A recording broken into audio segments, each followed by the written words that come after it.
Queridos estudiantes, es un gusto volver a estar con ustedes durante esta semana en las clases de primer año bachillerato, y para darle continuidad vamos a iniciar con el tercer periodo lectivo en esta semana con la temática posguerra y migración.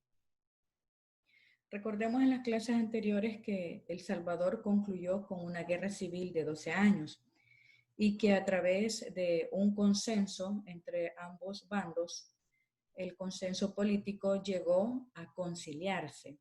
Y es así como luego de la firma de los acuerdos de paz, con la mediación de la Organización de las Naciones Unidas, la ONU, viene y se da la mediación mediante esta entidad y pasa el conflicto armado de 12 años a su fin de enfrentamiento.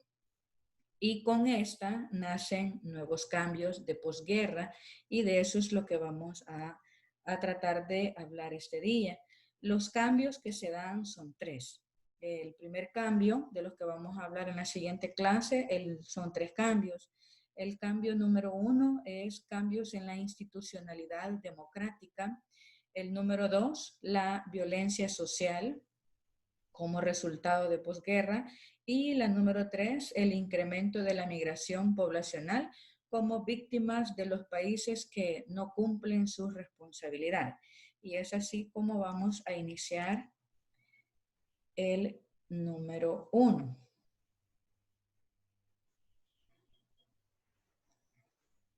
Dentro del primer cambio tenemos la institucionalidad democrática.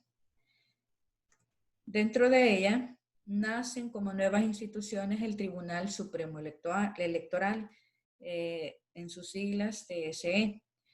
El Tribunal Supremo Electoral es la autoridad máxima que establece en este caso, los organismos necesarios para ejercer el sufragio, ¿verdad? En este caso estamos hablando de sufragio, que significa votación, ¿verdad? Votar.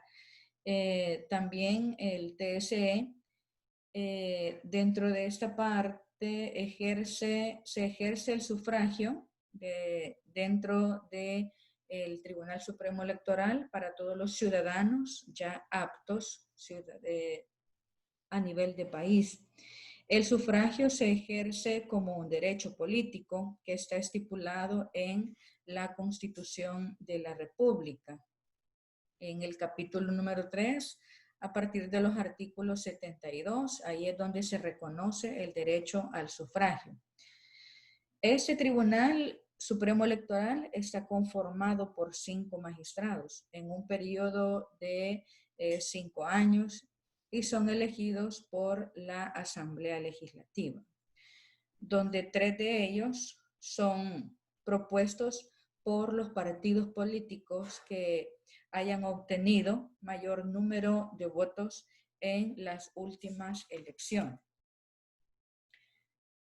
Como segunda institucionalidad democrática, tenemos la Policía Nacional Civil, la PNC, que esta policía se crea con un solo objetivo, ¿verdad? Pero antes de mencionar el objetivo, quiero que recordemos en las temáticas anteriores, cuando existía el militarismo, antes de los acuerdos de paz, durante esos periodos sabemos que habían diferentes tipos de guardia, por ejemplo, la Guardia Nacional, Guardia de Hacienda, Policía de Hacienda, entre otros, y estos actuaban de manera violenta porque lo hacían a través del uso de la fuerza. Y después de los acuerdos de paz viene y nace esta institución que es la Policía Nacional Civil. ¿Con qué objetivo? Nos podemos decir. Nace con un objetivo, y el objetivo es crear, ¿verdad? Se crea con el objetivo de proteger y garantizar, en este caso, garantizar el libre ejercicio de los derechos y las libertades de las personas, y además de eso, se previene prevenir y combatir todo lo que es la clase de delitos, mantener el orden también y la seguridad pública dentro de la sociedad. ya sea en el área urbana como también en el área rural.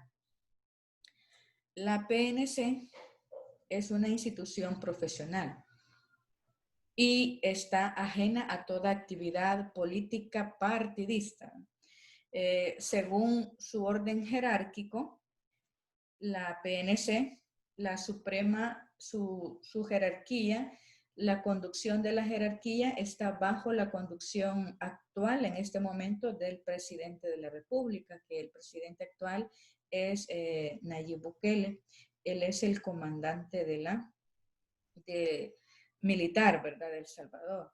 Y el mando ordinario lo ejerce el director general de la Policía Nacional Civil, que actualmente es Mauricio Arriaza Chicas, que por cierto, acá en la lámina aparece el actual director general de la PNC, Arriaza Chicas.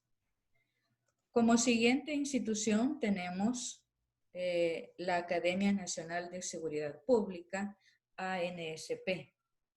La ANSP comienza el 11 de marzo de 1992, ¿verdad? Academia Nacional de Seguridad Pública.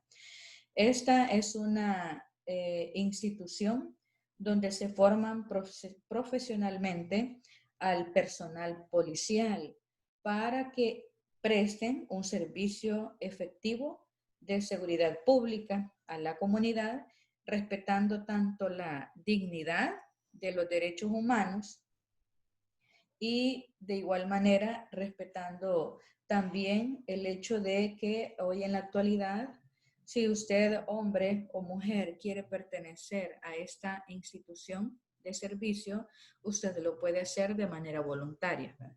Entonces, está la oportunidad tanto para hombres como para mujeres que puedan acceder de manera voluntaria a las convocatorias que hace la ANSP. De esa manera. Y ahí estamos observando en la imagen cómo se da la equidad y la oportunidad en este caso de que puedan acceder tanto masculinos como femeninos. Una institución donde se prepara a estas personas para que de manera profesional ellos puedan hacerse cargo de la seguridad ciudadana, ¿verdad? En este caso. Continuamos con otra institución, no menos importante, sino que todas tienen su importancia, y es la Procuraduría para la Defensa de los Derechos Humanos. La PDDH. La PDDH, si recordamos en las clases anteriores, estos derechos antes de el conflicto armado se fueron violentados los derechos hacia la persona humana. Y que además de incumplirse de manera interna los derechos en El Salvador, también se incumplió los derechos universales que están estipulados en la Declaración Universal de los Derechos Humanos, que tienen como, la PDDH tiene como función principal, es creada como función principal, tiene velar por y evitar que el Estado vuelva a violar sistemáticamente los derechos humanos. Entonces, esta es la función que le compete a la PDDH. Reforzar, reconocer y verificar que los derechos a nivel internacional que son pactados con con todos los países a nivel mundial se logren ejecutar y se cumplan en nuestro país de igual manera que todos los establecidos en nuestra Constitución de la República a través de la PDDH. Como número 2, como resultado de posguerra, tenemos la violencia social. Y para explicar la violencia social, la vamos a hacer dentro de 3 niveles. El primer nivel es, dentro de la violencia social, es la violencia estructural. A esta violencia suele denominársele la violencia invisible, ¿ya? O sea, invisible, no podemos verla. O sea, no se puede ver a simple vista, eso es lo que significa invisible. A esta se le denomina violencia invisible, ya que los medios de comunicación la desatienden por completo, ¿verdad? Y ese error que cometen los medios de comunicación debe de ser corregido por la sociedad, ¿verdad? Por la sociedad misma, ya que la mayoría deben informarse de la legislación y detectar, en este caso, o comprender si las leyes que tratan de aprobarse en nuestro país benefician realmente a todos los sectores de la sociedad o solamente a un grupo de la sociedad. Entonces es ahí donde debemos de estar pendientes como ciudadanos, analizando la situación de lo que, por lo tanto, dentro de la Asamblea Legislativa, órgano ejecutivo o la parte judicial, estipulan, establecen o reconocen como leyes para verificar si esas leyes en realidad son beneficiosas para la población en general, ¿verdad? Para toda la sociedad. Y un claro ejemplo de violencia estructural que podemos mencionar es la injusticia social, ¿verdad? Ese es un claro ejemplo de violencia estructural, la injusticia social, ya que el sistema económico en nuestro país ha sido y sigue siendo excluyente. O sea, sigue excluyendo a las mayorías, ¿verdad?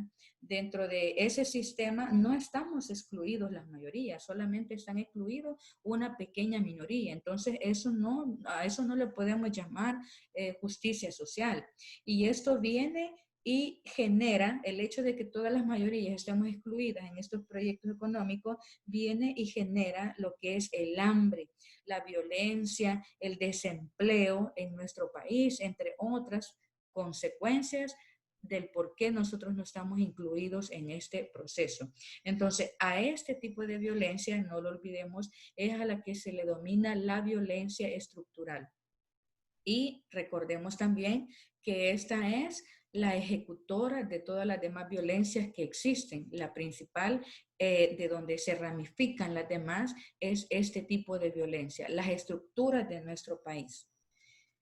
Ahora vamos a ver el siguiente nivel. Acá ahorita estamos con la estructural. Vamos con el segundo nivel y el segundo nivel nos habla sobre la violencia institucional. ¿Y en qué consiste la violencia institucional? ¿Quiénes cometen este tipo de violencia? La cometen las instituciones de gobierno o pueden ser instituciones privadas. Muchas instituciones del Estado privadas pueden violentar sistemáticamente los derechos de los ciudadanos. Y un claro ejemplo puede ser cuando, por ejemplo, los miembros de la PNC detienen sin justa causa a algunos jóvenes. O también otro ejemplo que podemos mencionar es cuando se permite incumplir los artículos estipulados en el Código de Trabajo, ¿eh? En el Código de Trabajo, o sea, que permitan a una X empresa incumplir los acuerdos o las normativas que están estipuladas en el Código de Trabajo que benefician tanto al patrono como al empleado. Entonces, ese puede ser otro ejemplo de violencia institucional. Y tenemos también, aparte de eso, acá yo he colocado 4 ejemplos de instituciones de gobierno. Está el Seguro Social. ¿En qué momento podemos nosotros sentir que la institución violenta nuestros derechos? Pues hay muchos ejemplos claros de cómo vivimos en nuestra sociedad, ¿verdad? De la ausencia que tenemos de acceso a salud. Entonces, eso es claro y patente de lo que estamos viviendo sobre las condiciones de salud que cada uno de nosotros, las mayorías, o no podemos acceder, o el sistema es un sistema paupérrimo que no alcanza ni siquiera a cubrir el medicamento. En este caso también podemos mencionar un ejemplo claro en la parte del medio ambiente. ¿En qué momento el Ministerio del Medio Ambiente puede violentar los derechos del ser humano? Bueno, nos los puede violentar en el caso de corrupción, por ejemplo, de una entidad que va por parte del Ministerio de Recursos Naturales y viene y va a hacer una inspección a una empresa y encuentran anomalías, pero por el hecho de que es una persona reconocida económicamente dentro de la sociedad, viene y se le tiene consideraciones al jefe de esta empresa y se le permite lo que no debe de permitírsele por ley, ¿verdad? O sea, por ejemplo, puede ser el, el desprender o sacar desechos sólidos hacia la superficie terrestre más del porcentaje que la ley así lo requiere. Entonces ahí es como también podemos denotar un claro ejemplo de violencia institucional hacia la sociedad. ¿Y por qué digo yo a la sociedad? Porque podemos decir, o alguien puede decir, pero señor, ¿a mí cómo me va a afectar los desechos sólidos que salen del río Palio, por ejemplo, en San Juan Opico? Entonces, ¿cómo me va a afectar a mí eso si yo no vivo en San Juan Opico? Entonces, podemos decir eso, pero acordémonos de que cuando un río es afectado, no solamente afecta a la comunidad en donde vivimos, sino que estamos afectando al medio ambiente en general. Por lo tanto, el estar en un ambiente sano es un derecho de los pueblos. Entonces, ahí la institución se vuelve, en este caso, violenta los derechos de los ciudadanos.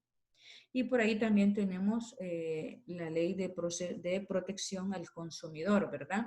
Que el producto pueda traer ya un costo de acuerdo con lo del IVA, ya trae el costo de acuerdo al pago del IVA, pero no lo dan a ese costo, sino que lo dan más caro. Entonces ahí estamos violentando también los derechos de protección al consumidor. Y tenemos la tercera, en este caso, el tercer nivel, que es la violencia explícita. Este tipo de violencia, la explícita, es la más palpable en nuestro país, es la más visible, la que todos podemos ver, la que todos podemos escuchar a través de los medios de comunicación y no solamente a través de los medios de comunicación, sino que además en nuestra comunidad, en nuestras colonias, en nuestras notificaciones, es una violencia que nosotros la notamos a simple vista. Es la que es bombardeada por los medios de comunicación día a día a través de los noticieros, ¿verdad?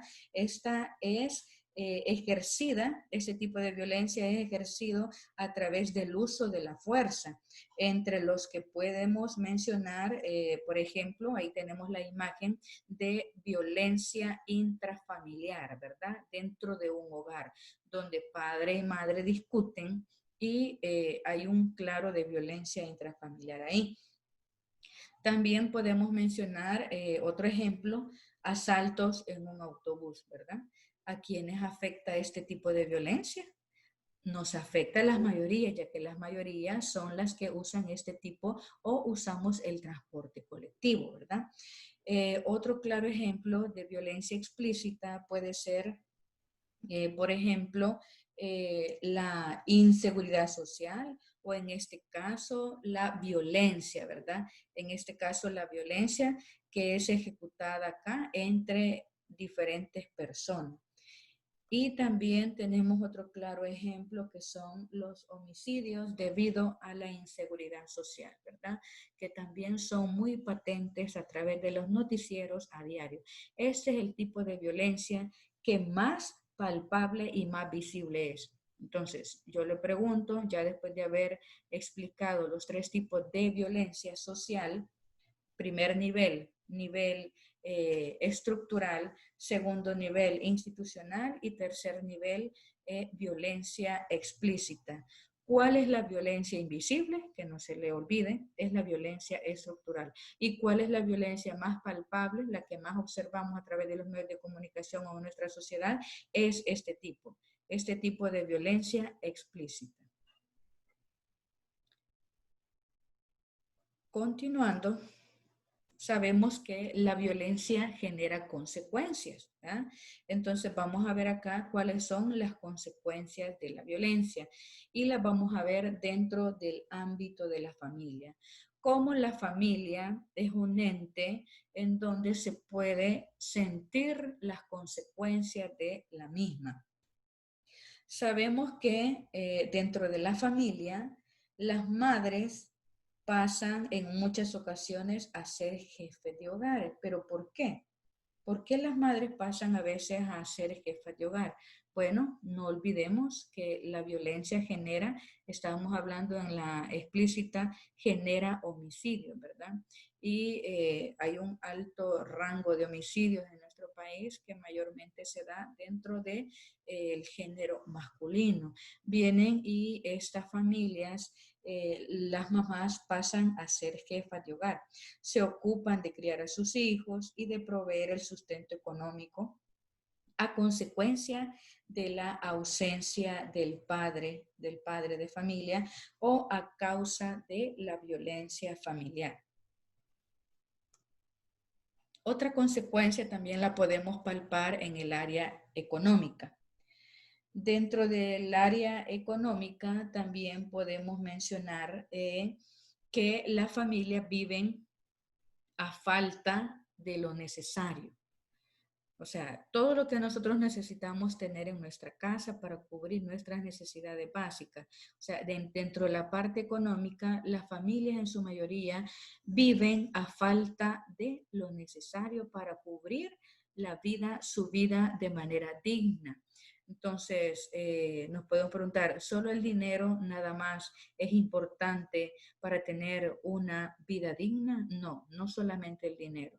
Dentro de la parte económica también se necesita un empleo digno, ¿verdad? Para que haya calidad de vida, entre otros factores que también incluyen, que podemos hablar sobre vivienda, calzado, vestuario, podemos hablar sobre un techo, ¿verdad?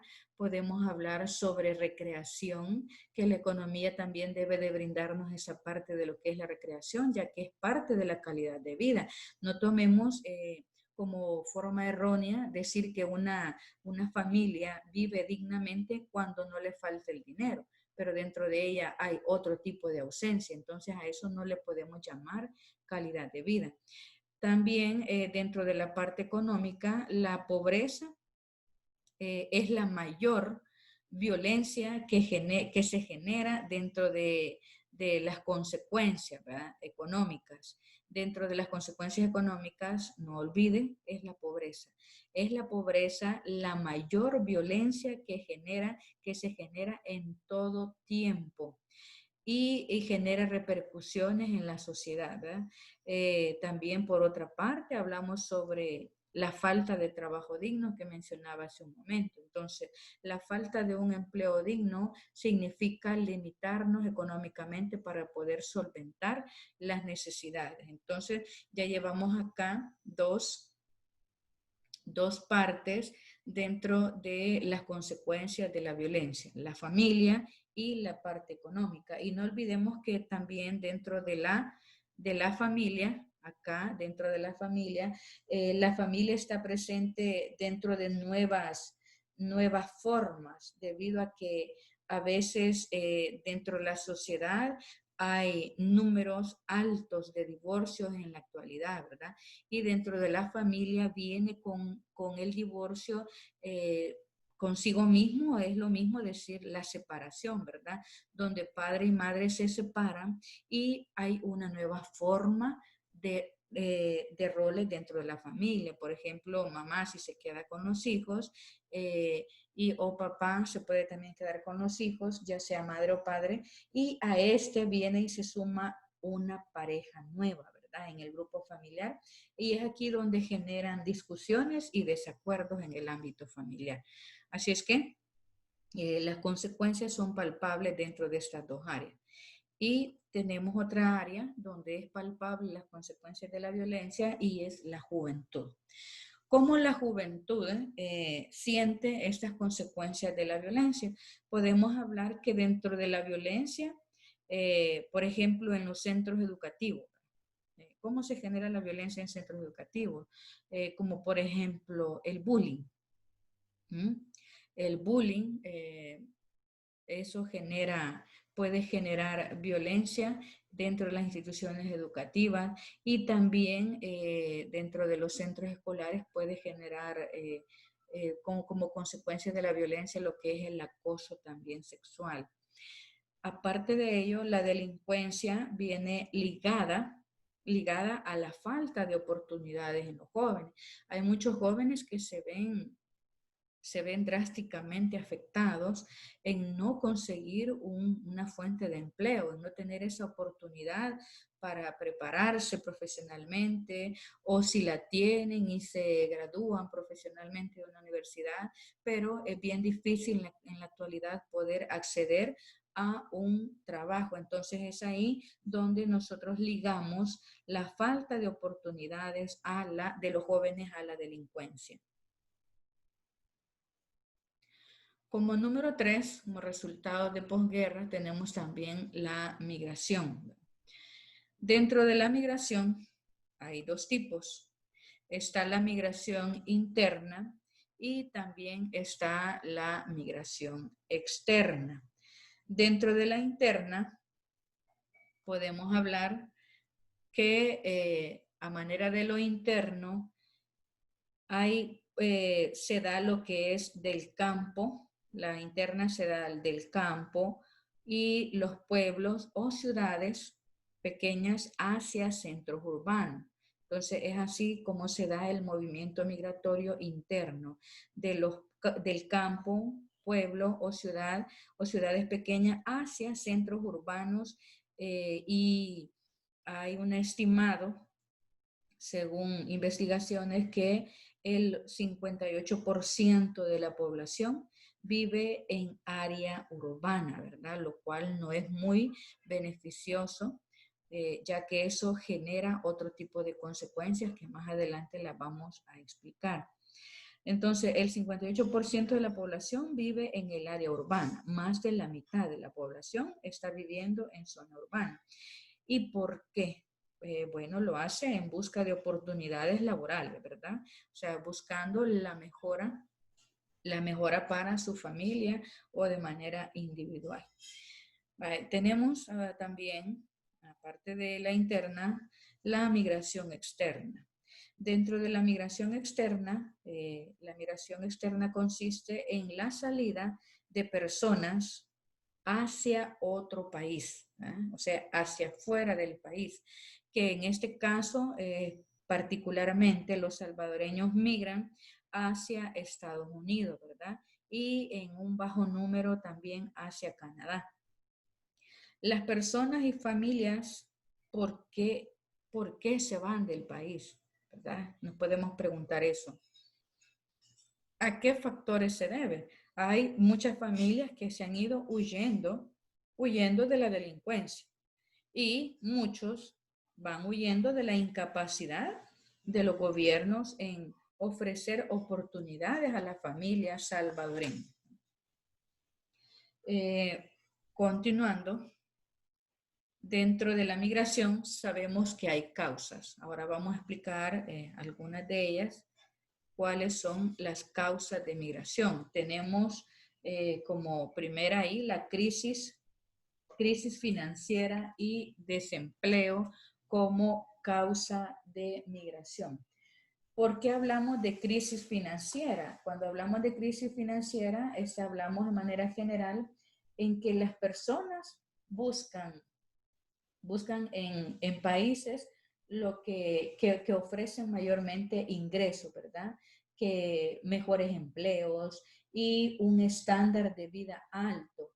Y más que todo, quizás los salvadoreños lo que realmente buscan es, en este caso, oportunidades de empleo. Si usted ve la imagen ahí estamos hablando sobre, ahí dice vacantes, ¿verdad?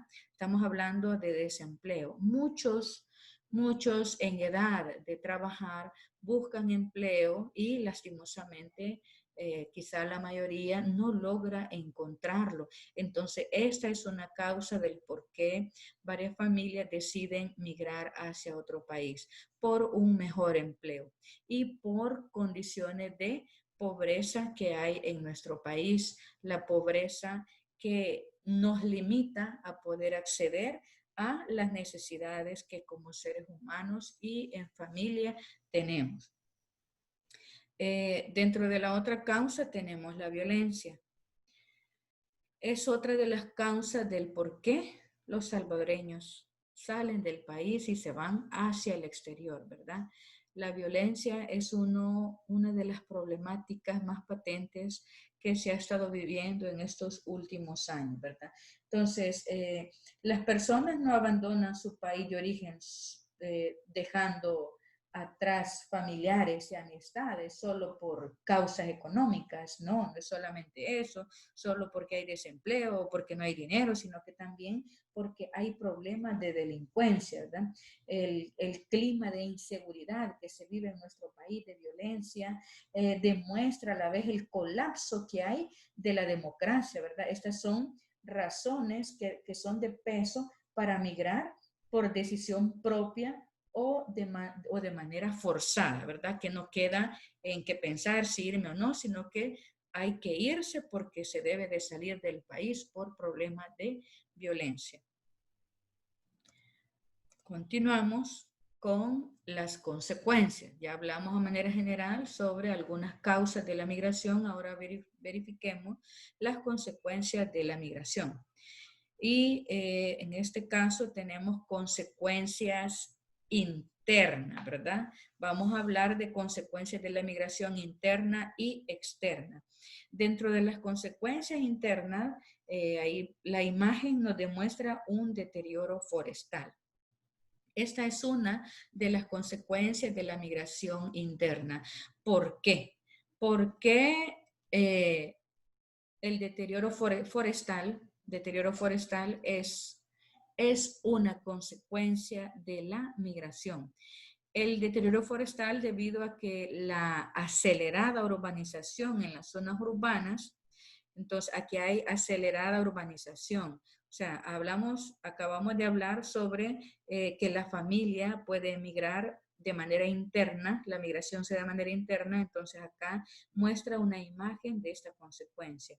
De todos aquellos que han migrado de el campo hacia la ciudad. Viene y la ciudad está más llena en este caso, hay más población, incrementa la población, por lo tanto, si la población incrementa, ¿qué es lo que hay que hacer? Bueno, hay que construir viviendas, hay que hacer residenciales, hay que hacer notificaciones, entonces viene y con ella se da el deterioro forestal. También, aparte de ello, tenemos la pérdida de mantos acuíferos como segunda consecuencia interna. Pérdida de mantos acuíferos.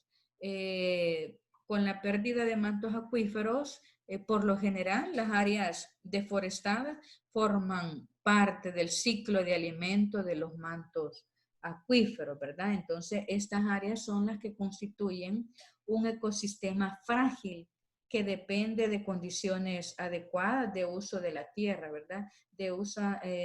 Este tipo de situación depende de zonas adecuadas del uso que se le da a la tierra para que garanticemos los altos niveles de infiltración de lo que es la lluvia. También podemos ver en la tercera fotografía otra de las consecuencias que lleva por nombre contaminación, ¿verdad? Usted puede observar ahí la contaminación de plástico que hay en la parte acuática. Entonces, la contaminación en la urbanización y concentración de la población magnifica el impacto. O sea, mientras más población hay, más impacto va a haber negativo dentro de la contaminación, ¿verdad? Y yo siempre he dicho y lo sostengo que para evitar o disminuir los índices de contaminación tenemos que hacer conciencia ambiental y también esto es parte de la cultura, ¿verdad? De la educación ambiental que usted recibe desde el momento de que usted comió algo, si es en la calle, usted guardarlo, llevarlo a su casa, saberlo dónde botar o botarlo en un basurero. Entonces, eso también es parte de nuestra cultura, el ayudar a disminuir estas consecuencias. Pero esto es parte de la migración, ¿verdad? Y continuamos con las consecuencias externas. Y dentro de las consecuencias externas, vamos a hablar consecuencias de la migración externa. Tenemos ahí, la imagen es clara, ¿verdad? Hay una separación de familia en la imagen y a eso le llamamos desintegración familiar. En el caso de la migración externa hacia otro país, uno de los dos progenitores migran. En algunas familias puede ser que se haya ido el papá, en otras familias probablemente se haya ido mamá, ¿verdad? Entonces uno de los dos progenitores migran dejando a sus hijos e hijas con familiares. Entonces vienen estos hijos y se quedan ya sea con papá o con mamá y en el caso hay ejemplos también que donde ambos han salido, ¿verdad? Se han tenido que ir para el exterior y vienen y los hijos quedan con familiares que ya pueden ser abuelos, paternos, maternos, pueden ser tíos o primos, etcétera, con diferentes tipos de familiares. Y estos crecen sin la debida contención familiar, ¿verdad? Y hay que recordar algo muy importante. Sin embargo, el hecho de que papá o mamá se haya ido o ambos, eso tal vez logra cubrir la parte económica, pero sin embargo el dinero enviado no resuelve todas las necesidades afectivas que tiene este joven o esta jovencita, ¿verdad? Entonces, seguimos con las externas y como segunda consecuencia externa tenemos la pérdida de mano de obra en el país. Usted observa en la segunda imagen ahí, ¿quiénes son los que se van? ¿Son adultos mayores? No, ¿verdad? ¿Son niños? Es un bajo porcentaje. Entonces, acá prácticamente está saliendo de nuestro país la población económicamente que puede ser activa, o sea, población en edad de laborar, perdón, en este caso, son personas que ya están en edad óptima para poder trabajar, o sea, de 18 años en delante. Entonces, acá se nos va la mano de obra de nuestro país, ¿verdad? Que en su mayoría son jóvenes en edad activa para trabajar. Y El Salvador pierde esta mano de obra valiosa que en el país estaba desocupada. ¿Por qué? Porque no había empleo, porque no había oportunidades o trabajando en malas condiciones, ¿verdad? Y es por eso que deciden irse por mejoras hacia otro país. La tercera imagen nos muestra una tercera consecuencia externa y es nuevos roles sociales. ¿Por qué se dan los nuevos roles sociales? Dentro de los nuevos roles sociales está el protagonismo social de la mujer. En su mayoría, quien se va siempre es el responsable, que es el padre de familia, ¿verdad? Y viene y queda la madre de familia con nuevos roles. La tiene que hacer de mamá y también de papá a la vez, ¿verdad? Porque en su mayoría los que migran son hombres que dejan a sus mujeres, a sus esposas en su país de origen, quienes deben hacerse cargo del hogar, de la disciplina, de la educación de sus hijos, ¿verdad? De su colegio, de todo lo que requiere atención sus hijos. Y en la cuarta fotografía tenemos una consecuencia no menos importante y es la dependencia económica, ¿verdad? La dependencia económica. En este caso, dicha dependencia es hacia el país de Estados Unidos, ¿verdad? Que en su mayoría los salvadoreños para donde deciden emigrar es hacia Estados Unidos. Y como país donde se recibe, eh, viene y se reciben las remesas familiares y en muchos casos como nos dice la consecuencia, ¿verdad? Genera una dependencia económica. A veces también podemos palpar esta parte negativa, ya que lo podemos palpar tanto a nivel micro como a nivel macro. A nivel micro lo podemos palpar cuando, por ejemplo, dentro del hogar, como el hijo recibe todo, ¿verdad? Como el hijo recibe todo, viene y solamente se queda sin aquella visión de querer estudiar, de querer ser un profesional y se vuelve dependientemente económico porque no le hace falta el dinero y no piensa en crecer en su vida. Viene y se vuelve dependiente económico, pero también a nivel macro nosotros tenemos un impacto que genera grandes impactos negativos, ¿verdad? Y es el hecho de que, por ejemplo, en los últimos 30 años, muchos salvadoreños y salvadoreñas se abrieron camino hacia el exterior, ¿verdad? Y los envíos de remesa que estas personas hacen a sus parientes, esto viene y constituye dentro del PIB un aproximado del 16% del PIB. Estamos hablando PIB del Producto Interno Bruto. El Producto Interno Bruto viene y sale de todos los impuestos que se pagan al país, ¿verdad? Por ejemplo, el impuesto que se paga directamente al Estado es el IVA. Todo lo que se recoge del IVA más otros impuestos que pagan los ciudadanos, a ese total que se puede recoger durante cada cierto periodo o durante un año, a eso le llamamos PIB.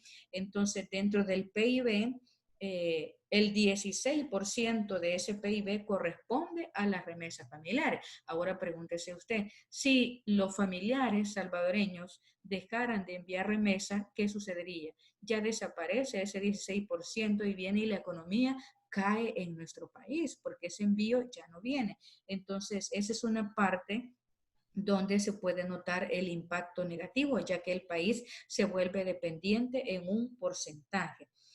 Y por esa parte tenemos que tener ese extremo cuidado y analizar, ¿verdad? Y que todo aquel que recibe remesas que lo haga de manera positiva, ¿verdad? Entonces es así como impactan las consecuencias externas de la migración. Y de esta manera, jóvenes, hemos terminado la clase de esta semana, que es la posguerra y la migración. Para finalizar, antes de cerrar la clase, quiero motivarlos, instarlos a que sigamos trabajando de manera responsable, a que nos comuniquemos si hay alguna duda y que resolvamos y entreguemos las guías y todas las actividades correspondientes en el día que se sugiere según la calendarización. Así es que esto es todo, chicos, de primer año general y técnico.